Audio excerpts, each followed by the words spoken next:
ऐसे समय में जब वक्फ संशोधन अधिनियम 2025 की चर्चा हो रही है, कानूनी लड़ाई सुप्रीम कोर्ट में चल रही है। सुप्रीम कोर्ट ने अपना फैसला भी सुरक्षित रखा है कि क्या इस अधिनियम जो संशोधित अधिनियम है उस पर अंतरिम रोक लगाने की ज़रूरत है या नहीं है। इस पर एक बड़ा फैसला सुप्रीम कोर्ट की तरफ से आना है। तो वहीं बुधवार को सुप्रीम कोर्ट में एक ऐसा मामला आया जिसमें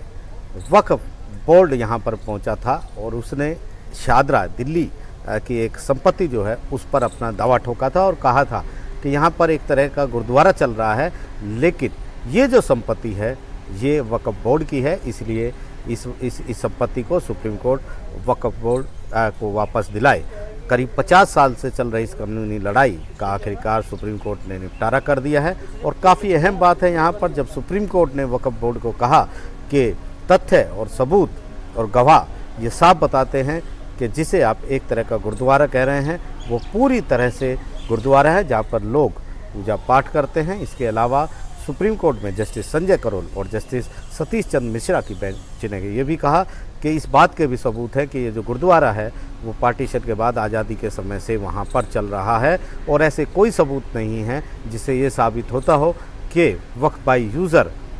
के तहत ये जो संपत्ति है दिल्ली वक्फ बोर्ड की है। जस्टिस सतीश चंद्र शर्मा ने ये भी कहा कि जब ये साफ़ हो गया है कि ये गुरुद्वारा जो है आज़ादी के समय से यानी 1947 से चल रहा है, तो फिर वक्फ बोर्ड को खुद ही स्वैच्छिक तौर पर इस ज़मीन को गुरुद्वारे को दे देना चाहिए था। काफ़ी अहम ये मामला है वक्फ संशोधन अधिनियम के बीच जो के चलते जो चर्चाएं हो रही हैं उसके लिए ये समझने के लिए कि 1980 के दशक से ये मामला अदालतों में चल रहा है। वक्फ बोर्ड ने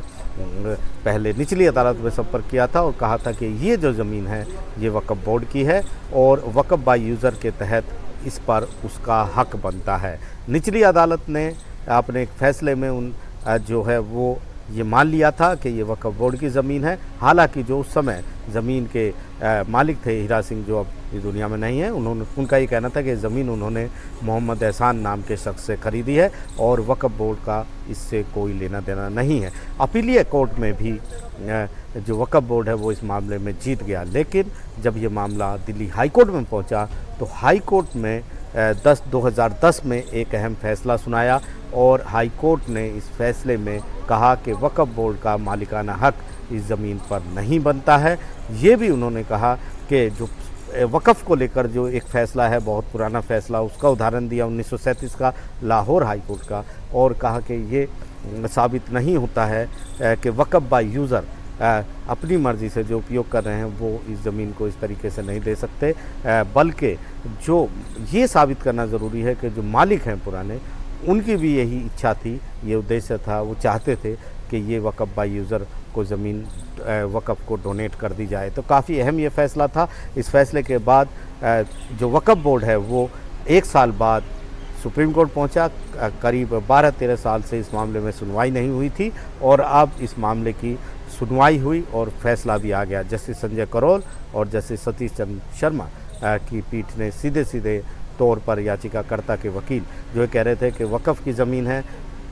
वहाँ पर एक गुरुद्वारा एक तरह का गुरुद्वारा बन गया है, उस पर आपत्ति जताई और कहा एक तरह का नहीं है, वो गुरुद्वारा वहाँ पर है और वो आज़ादी के समय से चल रहा है। खाली सिर्फ ये कह देना कि अनादिकाल से ये वक्फ की ज़मीन है ये काफ़ी नहीं होगा। सबूत यहाँ पर लाने पड़ेंगे कि जो मालिक था उसकी भी यही उद्देश्य था, वो डोनेट वक्फ को ये ज़मीन करना चाहता था। लेकिन सुप्रीम कोर्ट ने कहा जिस तरह के दस्तावेज हैं, जिस तरह के सबूत हैं और जिस तरह के गवाह खुद बोर्ड लाया है, उससे ये साफ़ है कि ये ज़मीन एक प्राइवेट ज़मीन है और इस पर वक्फ का कोई भी हक, मालिकाना हक नहीं बनता है। और ये कहते हुए सुप्रीम कोर्ट ने वक्फ बोर्ड की इन दलीलों को ठुकरा दिया और याचिका खारिज कर दी और साफ तौर पर कहा कि इस बात के सबूत मौजूद हैं कि 1947 से पार्टीशन के समय से ये गुरुद्वारा वहाँ पर चल रहा है। तो एक बड़ा फैसला सुप्रीम कोर्ट का आया है। भले ही अब वक्फ संशोधन अधिनियम को लेकर जो मामला है वो सुप्रीम कोर्ट में लंबित है, लेकिन ये एक ऐसा मामला है जिसमें सुप्रीम कोर्ट ने कहा कि जब इतने समय लंबे वक्त से गुरुद्वारा वहाँ पर चल रहा है